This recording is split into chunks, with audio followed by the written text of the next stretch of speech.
Companhia nessa sexta-feira, o presidente da ProSoja Mato Grosso, o senhor Lucas Costa Beber, e para nós é um prazer recebê-lo num momento de tantas informações ali, né, de difícil absorção, notícias difíceis, mas também uma necessidade de planejamento, revisão de estratégias, tudo isso a gente vai levar, portanto, para o Lucas para trazer para nós a nossa perspectiva. Lucas, é um prazer recebê-lo aqui no Bom Dia Agronegócio, no Notícias Agrícolas mais uma vez, sempre bom estar com você. Bom dia, seja bem-vindo. Bom dia, Carla. Bom dia a todos que nos assistem aí. Um prazer conversar com vocês. Obrigado aí pela oportunidade e podemos dar sequência aí na conversa. Lucas, eu tava até brincando contigo na hora do intervalo que a gente vai tentando dar o máximo de notícias possível, mas a gente sempre vai ter uma surpresa, como essa declaração do presidente Lula de que nós precisamos dar um salto de qualidade. Se não foi isso que o agronegócio brasileiro fez nas últimas décadas, foi o quê, Lucas? Sem dúvida nenhuma, acho que isso mostra um pouco de falta de conhecimento do presidente com o setor, né? Ele precisa conhecer o Brasil de verdade, o Brasil que produz, o Brasil que trabalha. O produtor brasileiro tem feito o máximo. Nossa soja aí é a soja que entrega maior teor de proteína, a soja do clima tropical, a soja espetacular que tem valor agregado. Temos a carne brasileira também, que tem conquistado o mundo. Então, sem dúvida nenhuma, uma falta de conhecimento muito grande, até uma ofensa aos produtores que tanto se dedicam, né, que os outros países vêm aqui para saber o que o produtor brasileiro faz, que diante a tantas dificuldades, déficit logístico, preços mais baratos, e esse produtor consegue sobreviver, produzir e ajudar a alimentar o Brasil e o mundo. É isso. E Lucas, esse momento, né? Você citou todos esses desafios. O atual momento, principalmente se a gente olha para o mercado de grãos, para a produção de grãos do Brasil, é um momento de muita vulnerabilidade, de bastante fragilidade, em que o produtor está tendo ali de redefinir as suas estratégias, as suas rotas, né? Você, na posição que ocupa hoje de presidente da Associação dos Produtores de Soja e Milho do Mato Grosso, maior estado produtor de grãos desse país, como é que você está avaliando esse momento e como é que você tem recebido as demandas dos produtores nesse atual cenário? Carla, uma situação muito preocupante. Esse ano, Mato Grosso, é sabido por todos, tivemos aí uma crise hídrica muito grande, né? E a principal cultura do estado é a soja, né? E posteriormente o milho segunda safra, mas a soja aí é o carro-chefe. E esse ano, muito localizadas as chuvas. Nós não temos uma região em específico para dizer que se destacou mais com uma produção mais alta ou com uma produção mais baixa, as diferenças foram poucas. E às vezes, no mesmo município, Carla, você vê produtor que colheu menos de 20 sacas de média geral, outro que colheu 70, e isso não é diferença de capricho, de tecnologia, foi chuva mesmo, aonde que a gente sabe que uma lavoura de soja precisa de mais de 600 milímetros aí para ter uma produção cheia. Há registros aí de 180, 200, 250 milímetros, muitas lavouras com registros assim, o que fez com que Mato Grosso, que já é o estado mais longe dos portos brasileiros, aonde que a gente tem um custo logístico mais caro, e uma margem menor para os produtores, num ano atípico como esse, os produtores entrarem aí numa crise que pode se aprofundar ainda mais se o governo continuar na falácia e não entrar para ação, né? Nós da ProSoja Mato Grosso, há um mês e meio atrás, enviamos uma carta à Secretaria de Política Agrícola do Ministério da Agricultura, relatando o problema. Inclusive fomos objetivos, fazendo os cálculos em cima da quebra de safra, pedindo linhas de crédito em reais e em dólar, para que esses produtores tivessem aí um prazo para pagar com uma carência, né, para se recuperarem dessa crise, pelo menos um ano de carência, uma linha de 1,95 bi de dólar, com juro de 7% ao ano, com 5 anos de prazo, um ano de carência, e outra linha de 1,05 bi de reais, para equalização de juros aí também a crédito abaixo dos 7%, pedindo aí para o governo nos atender, para que não haja uma enxurrada de recuperações judiciais. O governo tem tentado fazer uma narrativa, inclusive o secretário Neri Geller essa semana, de uma forma até irresponsável, quis jogar a conta para cima da ProSoja, mas a verdade é que nós não vemos ele sair em defesa dos produtores, né? Eu acho que tem que defender a cadeia toda. Muitos produtores, às vezes, são penalizados por RJ por comprar à vista uma semente, um adubo, um químico, e a empresa entrar em RJ, o produtor não receber, como o produtor faz a venda também, muitas vezes, do seu grão, para empresas, elas entram numa RJ, não paga o produtor, ele não consegue honrar a conta para frente, e esse ano o produtor, já no início, né, da cadeia, quem produz, enfrentando uma forte seca, como eu falei, muitos relatos de produtores aí colhendo médias abaixo dos 30, dos 20 sacas por hectare. Lembrando, Carla, que segundo o IMEA esse ano, a conta, quando estava R$ 100 a saca, essa semana deu uma melhorada, Sim. são 63 sacas por hectare para o produtor empatar o custo da sua lavoura, ou seja, num ano como esse é impagável uma conta dessa. Então, o produtor precisa de renegociação.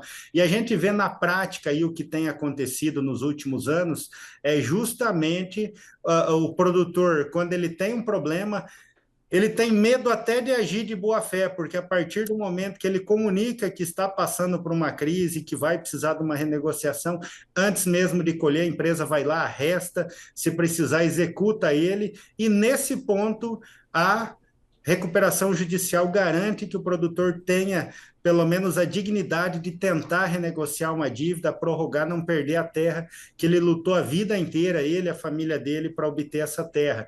Então, muitas injustiças aconteciam e é preciso um equilíbrio.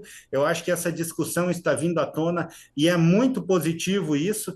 É preciso um equilíbrio, a gente não pode banalizar um instrumento da recuperação judicial, até porque em anos bons havia pessoas pedindo recuperação judicial, ou seja, também há muitas irresponsabilidades, há de se reconhecer, mas é uma ferramenta que nesse ano, principalmente aquele produtor que está vivendo algo atípico do que sempre viveu, resguarda para que ele proteja o seu patrimônio. E a gente precisa que o Ministério vista a camisa de toda a cadeia, mas principalmente do produtor, que é aquele que fica com todo o risco, porque uma multinacional, uma revenda, ela não está preocupada se vai chover, se vai dar sol. Ela está preocupada que dia X ela tem um valor a receber do produtor. Agora, esse produtor, ele muitas vezes está com o insumo já comprado, ele tem data para plantar, tem data para colher, e a gente sabe que o clima não ocorre da maneira que a gente quer, e às vezes a lavoura pronta também é um estoque a céu aberto, começa a chover, o produtor não consegue colher, começa a ter perdas,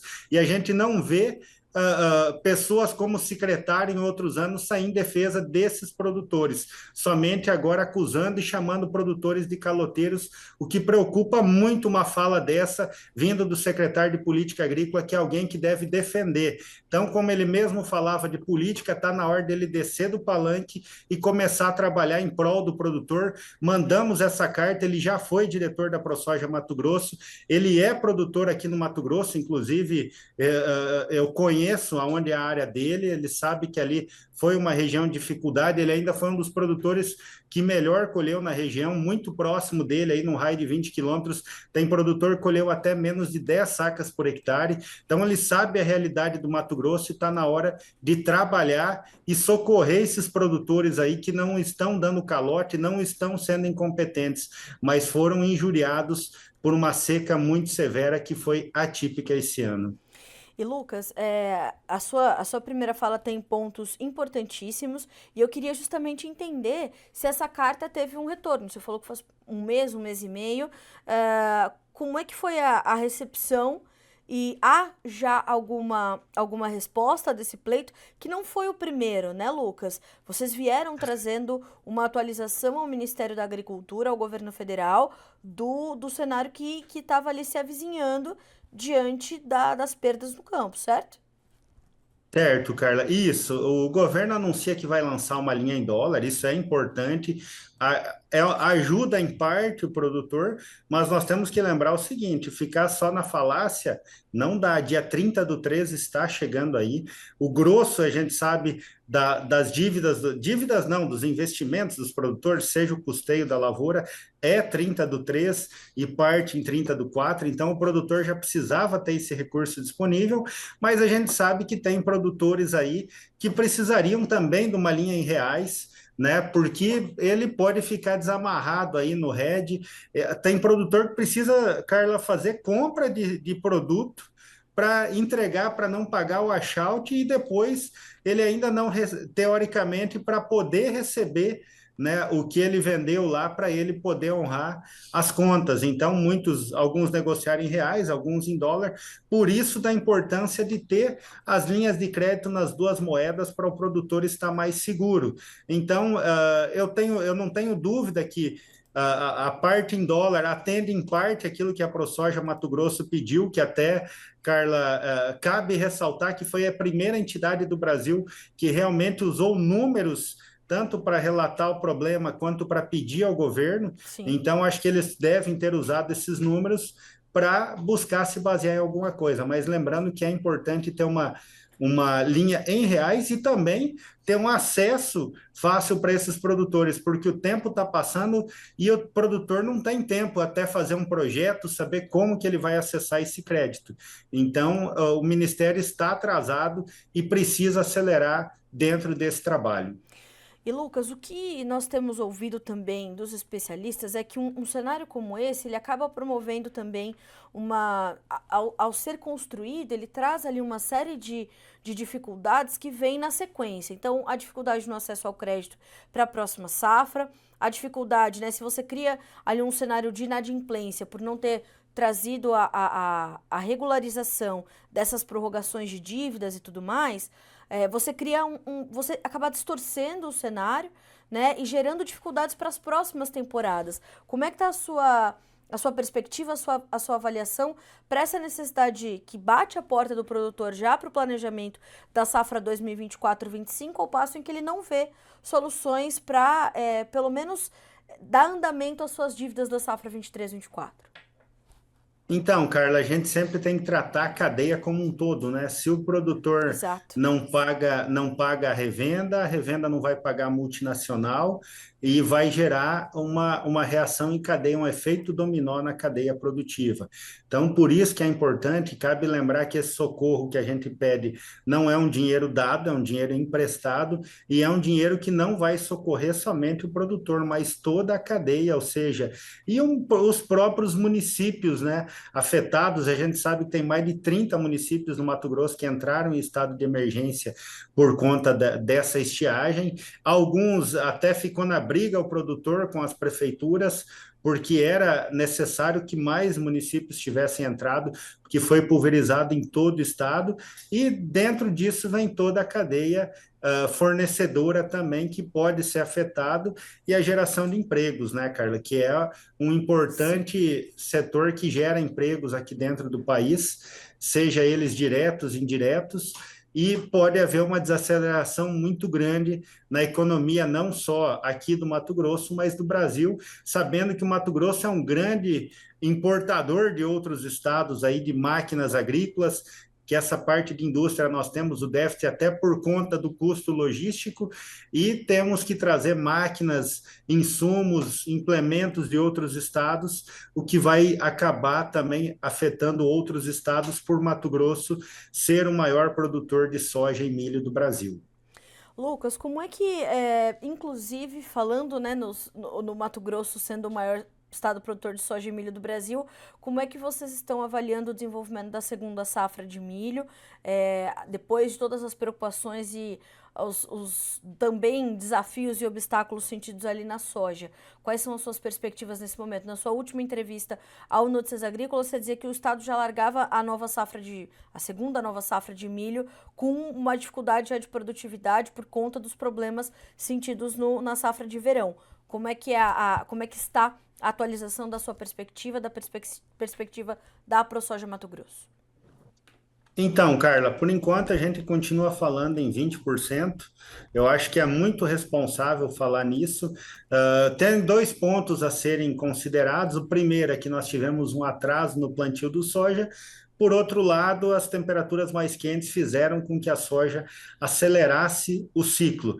Porém, estamos tendo dias muito quentes. O milho é uma cultura suscetível ao calor, né? Também ele causa estresse na planta, ele perde produtividade. O El Ninho ainda pode se prolongar, então isso num ano como esse, já plantando na época normal preocupa, mas a gente sabe que tem um percentual significativo de lavouras semeadas fora da janela. A gente vê aí com os produtores que a gente conversa uma diminuição já de tecnologia esse ano pela baixa dos preços e considerar que o ano passado tivemos uma super safra, né, Carla? Então, a gente, por enquanto, fica nos 20%. A partir do dia 21, a ProSoja Mato Grosso, em parceria com o IMEA, deve lançar uma pesquisa tanto para fazer um levantamento do fechamento da safra de soja, como também para entender melhor como foi o plantio do milho, para a gente ter uma precisão melhor e começar a falar em números já de acordo com o que é coletado com os produtores, Carla. Mas considerando todos esses fatos, a gente com experiência de produtor e com a troca de conversa, experiência com os produtores do estado, a perspectiva é que a gente tenha aí uma safra 20% menor que a do ano passado, até porque o incremento de áreas também, com essa diminuição de preço, apesar do Mato Grosso ter um potencial muito grande de se aumentar milho segunda safra, mas com esse atraso no plantio do soja e os preços menores também desestimulou que houvesse aumento de área aqui dentro do estado. Lucas, diante dessa conjuntura, é cedo para a gente começar a entender como vai ser a safra 2024-25 de soja do estado? Porque nessa semana nós entrevistamos aqui um analista de fertilizantes e ele dizia: Carla, a gente está com as compras atrasadas de fertilizantes. Por razões óbvias e claras, mas estamos. É uma preocupação também o travamento dos custos para a próxima safra que poderiam acontecer diante de oportunidades que poderiam se apresentar para o produtor, mas nessa crise toda que a gente está detalhando aqui, Lucas, é difícil ele pensar nisso agora? Carla, eu não tenho dúvida esse ano que o produtor vai usar tecnologia, e quando a gente fala em tecnologia, não significa usar mais insumo, mas usar a informação a seu favor.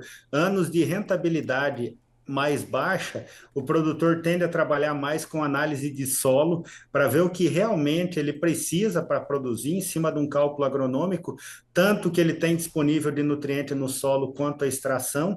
Esse é um fator. O segundo, que cooperativas, grupos de compra que fazem essa compra em pool, vamos dizer, inspiram o mercado, ainda não estão vendo uma troca satisfatória. É Certo. preciso ainda ou uma alta no preço do grão, ou uma diminuição ainda no preço do fertilizante, para que eles encontrem um fator, vamos dizer aí, um ponto de encontro na troca, que é a moeda do produtor. A gente tem que lembrar sempre que é o grão. Então, o produtor pega as contas que tem de outros anos e vê a relação de troca se está atrativa ou não. Então, para isso, para ter uma aceleração, ou o fertilizante vai ter que baixar, ou nós vamos ter que ter alta expressiva aí nos grãos para que haja uma aceleração na aquisição desses fertilizantes. O produtor está tranquilo, porque sabe que esse ano também os importadores se adiantaram, então tem estoques. Isso dá mais fôlego para o produtor ter mais paciência e esperar o momento certo para negociar. Lucas, para a gente finalizar, embora né, eu poderia ficar conversando aqui contigo até meio-dia, mas para a gente poder cumprir o nosso horário aqui e finalizar, que mensagem a gente deixa para os produtores nesse momento? Você, enquanto presidente da ProSoja Mato Grosso, uma das maiores e mais tradicionais, né, organizações de produtores do Brasil, atuante, forte, consolidada. Que mensagem a gente tem de deixar, tem de entregar nesse momento para o produtor, para que ele mantenha-se sereno, entendendo que todas as medidas possíveis e cabíveis estão sendo tomadas para que ele seja amparado e acolhido nesse momento? Com certeza, Carla. Dizer primeiramente que a ProSoja Mato Grosso está fazendo tudo o que ela pode, né, pelo produtor.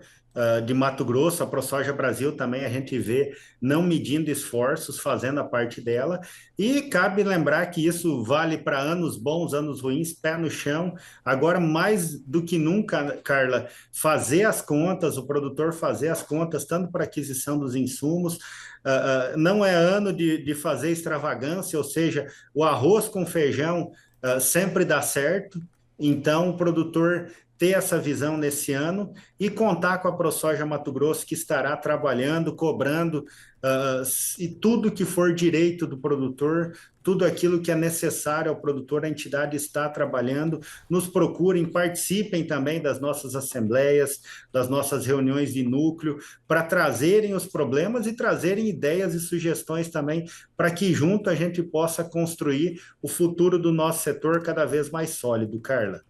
Muito bom, Lucas. Muito obrigada por aceitar o nosso convite, por estar conosco aqui no Bom Dia Agronegócio. A nossa audiência subindo desde que você chegou. Então, obrigada mais uma vez. O Notícias Agrícolas está sempre de portas abertas para ti e para todo o time da ProSoja Mato Grosso. Nosso objetivo é dar voz aos produtores, trazer a perspectiva de vocês. A gente tem trazido muito, né, Lucas? E trazemos diariamente as análises de mercado por analistas e consultores, trazemos economistas, trazemos mais profissionais, mas é prioridade para nós dar voz aos produtores, como o Notícias Agrícolas faz há quase 30 anos, e hoje você é uma dessas principais vozes, então obrigada por aceitar o nosso convite, por conversar com a nossa audiência. Obrigado, Carla. Obrigado a todos. Um bom dia e contem sempre com a ProSoja Mato Grosso. Obrigada, Lucas. Um bom final de semana para você, bom trabalho, que não é pouco por aí, né, meu amigo? E a gente segue por aqui firmes e juntos. Obrigada, Lucas.